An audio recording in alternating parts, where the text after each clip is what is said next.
우리가 설 명절을 함께 모이며 인사를 할 때 우리가 새해 복 많이 받으세요 라고 그렇게 인사를 하잖아요. 이처럼 설 명절은 더 특별히 누군가에게 복을 빌어주는 그런 좋은 문화를 우리나라가 가지고 있는 것 같습니다. 이런 날이면 특별히 이제는 더 함께하지 못하는 그런 할머니 생각이 굉장히 많이 나는 것 같습니다.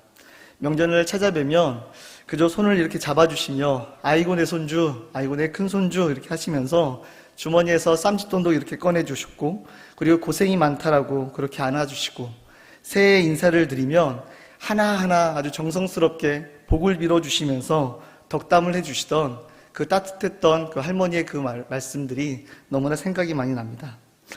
그러다 문득 할머니의 그 마음이 하나님의 마음으로 좀 느껴졌습니다. 나를 있는 모습 그대로 바라봐 주시고 사랑한다라고 말씀해 주시고 언제든지 격려하시고 함께 하시며 응원하시는 그런 하나님의 마음으로 느껴졌습니다. 여러분에게 하나님은 어떤 분이십니까? 하나님께서는 하나님을 믿는 자녀들에게 허락하시는 이 땅에서의 인생 동안 무엇을 깨닫고 알아가기를 기뻐하실까요?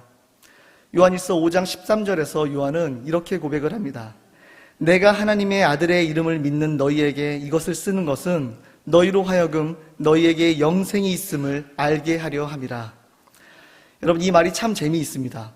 하나님의 아들의 이름을 믿는 그들에게 이 글을 썼는데 그것은 너희로 하여금 영생이 있음을 알게 하려 함이라는 거예요. 여러분, 이것을 다르게 말하면 하나님의 아들의 이름을 믿는 그들에게도 영생이 있음에 대한 확신을 갖는 데에는 시간이 필요하다는 것을 의미하는 것이겠죠. 여러분에게는 영생이 있음에 대한 확신이 있으십니까? 하나님께서 감사하게도 우리에게 은혜를 허락하시고 믿음을 주셔서 하나님에 대해서 알게 하시고 또한 하나님의 아들의 이름을 믿을 수 있는 그런 마음도 갖게 하십니다. 여러분, 이건 우리의 선택도 우리의 어떤 노력의 결과도 아니고 바로 하나님의 선물입니다. 하나님께서 그렇게 하시기로 작정하셨다라는 것입니다. 하지만 우리는 여전히 우리가 어떤 은혜를 받았는지, 하나님께서 우리에게 허락하신 것이 어떤 의미이고 어떤 가치인지를 완전히 이해하고 살지는 못하는 것 같습니다. 그 은혜를, 그 사랑을 알아가는 데에는 시간과 과정이 필요하다라고 성경은 이야기를 하고 있습니다. 여러분, 이것에 대해서 히브리서 6장 11절부터 12절 말씀은 이렇게 기록되어 있습니다. 우리가 함께 읽겠습니다. 우리가 간절히 원하는 것은 너희 각 사람이 동일한 부지런함을 나타내어 끝까지 소망의 풍성함에 이르러 게으르지 아니하고 믿음과 오래 참음과 말미암아 약속들을 기업으로 받는 자녀들을 본받는 자 되게 하려는 것이라. 네. 여러분, 이걸 쉬운 성경으로 보면 우리가 바라는 것은 여러분이 앞으로도 이와 동일한 부지런함을 보여주어 여러분이 가지고 있는 소망을 끝까지 확신하는 것입니다 라고 그렇게 말을 하고 있는 것입니다. 여러분, 다시 말해 하나님께서 우리에게 원하시는 것은 우리가 완전한 확신의 그 자유와 기쁨 그리고 능력 속에 살아가는 것을 의미합니다. 하나님은 우리가 천국 가는 것을 확실하다고 확신하며 살아가기를 원하시고 그곳에 도달하는데 우리가 결코 실패하지 않을 것이라는 걸 알고 살아가기를 원하십니다. 그 소망의 풍성함에 이르러 그 사실을 알고 믿을 때 그 확신으로 인해 우리가 자유와 기쁨과 그리고 능력 속에 살아갈 수 있게 하셨다는 것입니다. 이러한 삶이 하나님께서 우리에게 허락하신, 우리에게 원하시는 이 땅에서의 삶이라는 것입니다. 하나님께서는 이걸 경험하며 증거하며 살아가기를 원하시는 겁니다. 여러분, 그러면 우리가 이러한 확신을 가지고 살아가기 위해서는 어떻게 해야 하는 걸까요? 첫째는 우리 자신을 살펴보며 이제는 우리가 죄와 사망에서 자유함을 얻어 옛사람이 아닌 새 생명을 가진 새 사람이 되었다는 것을 발견하는 것입니다. 이것에 대해 베드로는 베드로서 1장 10절 말씀을 통해 그러므로 형제들아 너희의 부르심과 택하심을 더욱 확증하라 라고 그렇게 말합니다. 여러분, 이 말은 하나님께서 너희를 부르시고 하나님의 백성으로 택하셨다는 것입니다. 그것을 분명하게 깨닫고 세상도 알 수 있도록 힘써야 한다라고 말하는 것입니다. 바울은 고린도후서 13장 5절 말씀에 너희는 믿음 안에 있는가 너희 자신을 시험하고 너희 자신을 확증하라. 예수 그리스도께서 너희 안에 계신 줄을 너희가 스스로 알지 못하느냐. 그렇지 않으면 너희는 버림받은 자니라 라고 말을 합니다. 여러분, 이 말은 우리가 믿음 안에 있는가 점검해보고 시험도해 봐야 한다는 것입니다. 여러분, 무엇을 말하는 걸까요? 예수 그리스도께서 우리 안에 계신다라는 그 사실에 대해서입니다. 만약 이걸 모르면, 그 확신이 없으면 그건 하나님과 상관없는 사람이라고 말을 하고 있는 것입니다. 하지만 우리는 이 말씀 앞에 큰 고비를 겪게 됩니다. 알죠, 여러분? 그렇게 살고 싶습니다. 우리가 그동안 이 일을 위해서 힘써보지 않았던 것이 아니기 때문입니다. 기도도 해보고 회개도 하고 다짐도 하고 결단도 해보고 온갖 수많은 방법을 동원했지만 너무나 비참하게도 다시 일상으로 돌아가 그 앞에 선 나는 그저 하염없이 무너져 좌절하는 모습뿐이었습니다. 여러분, 저만 그런 건가요? 정말 쉽지 않습니다. 여러분, 그러나 물론 이것도 은혜입니다. 내가 할 수 없다라는 겁니다. 내 힘과 내 노력과 내 의지만으로는 단 한순간도 하나님 앞에서 바른 열매를 맺을 수 없는 그런 연약한 자임을 알게 하시는 것, 여러분, 이것도 하나님이 우리에게 허락하시는 은혜임을 기억하시기를 바랍니다. 그래야, 그제서야 우리는 하나님이 보이기 시작합니다. 내 연약함에 직면해야 비로소 우리는 하나님을 의지하게 되는 것입니다. 나는 아니라고 생각하는 분들은 아마 안 계실 거라고 생각을 합니다. 여러분, 구약의 수많은 이스라엘 역사들을 한번 보시기를 바랍니다. 조금만 방심하면 한 세대도 지나기 전에 너무나 참혹하게 하나님을 떠나 세상의 신을 섬기는 그 비참한 민족이 바로 우리의 모습이라는 것을 우리는 다 인정할 수밖에 없을 것입니다. 그러니까 그런 우리를 위해 예수 그리스도께서 오신 것입니다.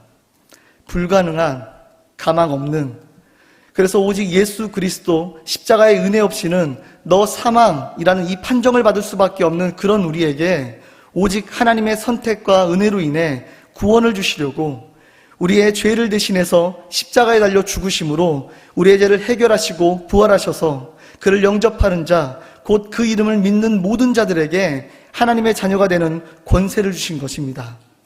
여러분, 그럼에도 하나님께서는 우리가 그런 불가능함에 좌절되어 낙심하고 염려하며 살아가는 것을 원치 않으십니다. 오히려 끊임없이 우리의 약함을 가지고 너 스스로 어디 한번 증명해보라는 그런 수많은 유혹 앞에서 흔들리지 않고 더 굳건하게 믿음으로 확신을 가지고 살아가기를 바라시는 것이 바로 우리의 하나님의 마음이십니다. 여러분, 그래서 두 번째 방법이 있는데, 우리가 확신을 가질 수 있는 그 방법, 우리가 수없이 낙망하고 넘어져도 좌절하지 않고 다시 고개를 들어 나아갈 수 있는 그 이유, 저같이 연약한 사람들에게는 이 방법이 너무나 희망의 메시지입니다. 히브리서 3장 1절 말씀은 이렇게 이야기를 합니다.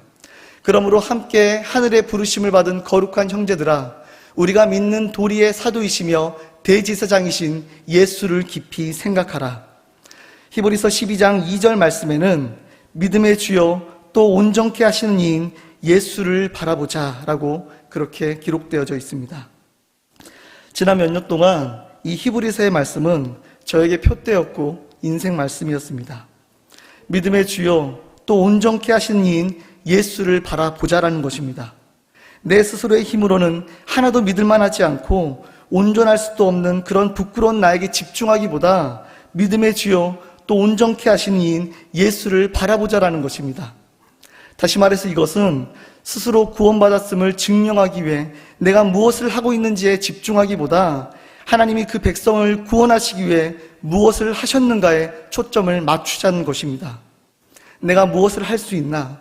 내가 무엇을 해야 하나? 그 전에 먼저 하나님께서 그 백성을 위해 무엇을 하셨고 지금도 무엇을 하고 계시며 앞으로도 무엇을 하실 것인지에 대해서 마음과 시선을 집중하라는 것입니다. 왜냐하면 거기에서부터 우리의 믿음이 시작되기 때문입니다. 그렇게 우리가 그 위대하신 하나님의 나라와 그 뜻이 이루어지는 것에 집중을 할 때 하나님께서 그 나라와 그 뜻을 우리 안에서도 동일하게 믿음과 확신과 기쁨과 자유와 그리고 순종과 능력으로 이루어 가실 것이기 때문에 그렇습니다. 여러분, 우리가 성경을 보면 하나님께서는 그의 백성을 구원하시기 위해 쉬지 않으시고 실수하지 않으시며 끝까지 그 구원의 뜻을 이루어 가신다는 것을 알 수가 있습니다. 그래서 우리가 하나님께서 그 목적을 이루시기 위해 무엇을 하셨는가에 대해 더 많이 생각하면 생각할수록 우리 안에 믿음이 생기고 우리의 확신은 더 깊고 분명해지는 것입니다. 여러분, 우리 한번 살펴볼까요? 그 하나님의 목적에 대해서 바울은 에베소서 1장 3절부터 4절 말씀에 이렇게 기록을 합니다. 우리 함께 읽겠습니다.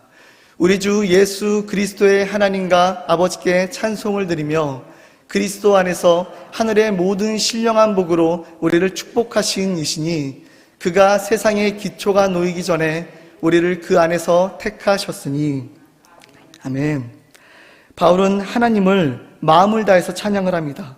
무엇에 대해서일까요? 그리스도 안에서 하늘의 모든 신령한 복으로 우리를 축복하신 하나님을 찬양하는 것입니다. 그리고 여러분 여기서 중요한데요. 그렇게 하늘의 모든 축복으로 우리를 축복하신 그 하나님께서 세상의 기초가 놓이기 전에 그리스도 안에서 우리를 택하셨다라는 것입니다. 여러분에게 이 말씀이 어떻게 들리실지 모르겠지만 여러분 이건 엄청난 말씀입니다. 왜냐하면 이 말은 우리의 삶이 결코 실패하지 않을 것을 의미하기 때문에 그렇습니다. 여러분 실패할 수가 없습니다. 왜냐하면 그것은 먼저 우리가 하나님을 선택한 것이 아니라 하나님이 우리를 선택하셨다는 것이기 때문입니다. 그가 하나님께서 세상의 기초가 놓이기 전에 그리스도 안에서 우리를 선택하셨다는 것입니다.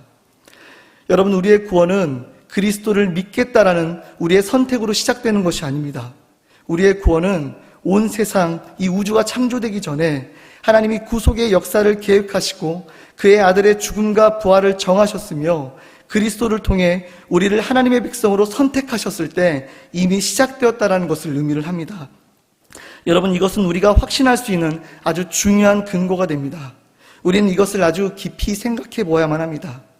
고린도전서 1장 27절부터 29절에 하나님의 선택에 대해서 자세히 나오는데요. 우리가 함께 읽도록 하겠습니다.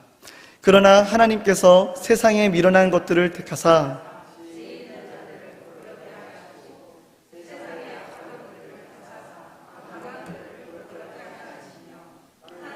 세상에 천한 것들과 멸시받는 것들과 없는 것들을 택하사 있는 것들을 폐하려 하시나니 이는 나무 육체도 하나님 앞에서 자랑하지 못하게 하려 하십니다. 아멘. 이 기절이 매우 분명하게 말하는 것은 하나님이 교회에 속할 특정한 종류의 사람들을 선택하셨다라는 것입니다. 하나님께서 어리석은 개인들을 선택하시고 그들을 그리스도 안으로 부르셨습니다. 하나님이 약한 개인들을 선택하시고 그들을 그리스도 안으로 부르셨습니다. 하나님이 낮고 멸시받는 개인들을 선택하시고 그들을 그리스도 안으로 부르셨다라는 것입니다. 여러분 이 사실이 여러분이 확신을 가지고 살아갈 수 있는 분명한 근거가 될 수 있기를 축복합니다. 하나님이 우리를 그리스도인이 되도록 선택하셨다라는 것입니다. 하나님께서 우리를 그리스도 안에 두셨다라는 것입니다. 하나님이 우리를 그렇게 하시기로 결정하셨다라는 것입니다. 우리가 어떻게 그리스도 안에 있게 되었는지를 한번 생각해 보시기를 바랍니다. 우리가 이 사실을 곰곰이 생각해 보고 그 참 의미를 깊이 깨닫게 된다면 우리의 모든 자랑은 우리가 아닌 하나님께 둬야 할 것입니다. 그래서 31절 말씀은 이렇게 고백을 합니다. 자랑하는 자는 주 안에서 자랑하라. 아멘. 여러분 저는 이전에 이 뜻이 하나님 앞에 너네가 정말 자랑할 수 있는 게 있다면 한번 해봐. 여러분 이런 뜻인 줄 알았습니다. 그런데 이번에 말씀을 준비하면서 이 구절이 우리의 교만을 비판하는 그런 구절이 아니라 하나님께서 우리에게 행하신 그 놀라운 일에 대한 감탄과 감격을 가지고 선포하는 엄청난 확신의 자랑이었음을 느끼게 되었습니다.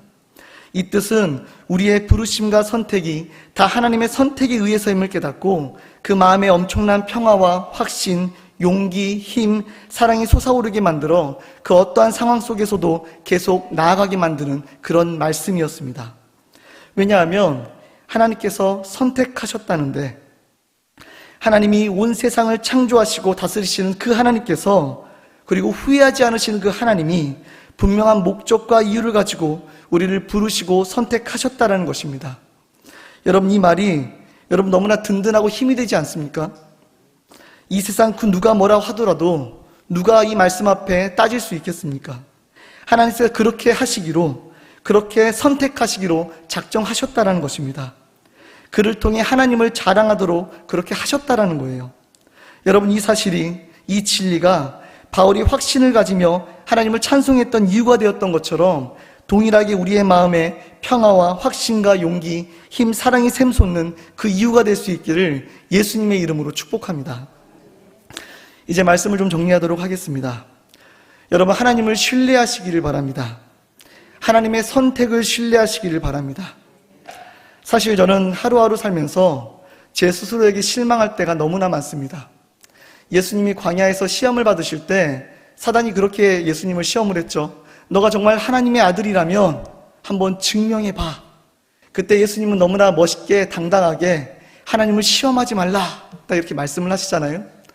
근데 하루하루를 살아가는, 그리고 하루하루 내 삶에 실망하는 내 모습을 바라보며 끊임없이 내 마음 가운데 외치는, 너가 정말 하나님의 아들이 맞아? 너가 정말 하나님의 자녀가 맞아? 이렇게 물어볼 때 사실 저도 제 마음에 확신이 없을 때가 너무나 많습니다. 내가 정말 하나님의 자녀가 맞나? 내가 정말 하나님을 사랑하는 게 맞나? 나 스스로도 그렇게 확신이 없고 좌절되어 그렇게 질문을 가질 때가 너무나 많았던 것 같습니다. 저는 그럴 때 히브리서 말씀을 생각을 합니다. 온전하신 예수를 바라보자. 고개를 들어 하나님을 바라보는 것입니다. 에베소서 1장 4절 말씀은 하나님이 세상의 기초를 놓기 전에 그리스도 안에서 우리를 택하셨다라고 말을 합니다. 우리 우주가 창조되기 전에 하나님이 나를 생각하셨다라고 말씀을 하시는 거예요. 그 하나님께서 우리에게 시선을 고정하시고 우리를 자신의 영광을 위해 선택하셨다라는 것입니다. 내가 스스로 그리스도 안에 있었기 때문에 하나님께서 나를 선택하신 것이 아니라 내가 그리스도 안에 있게 하시기 위해서 하나님이 나를 선택하셨다라고 말씀하십니다. 내가 믿음이 있는 자로 보여서 하나님이 나를 선택하신 것이 아니라 내가 믿는 자가 되게 하시기 위해 하나님이 나를 선택하셨다라고 말씀하십니다. 내가 하나님을 선택했기 때문에 하나님이 나를 선택한 것이 아니라 내가 하나님을 선택하게 하시기 위해 하나님이 나를 선택하셨다라고 말씀을 하십니다.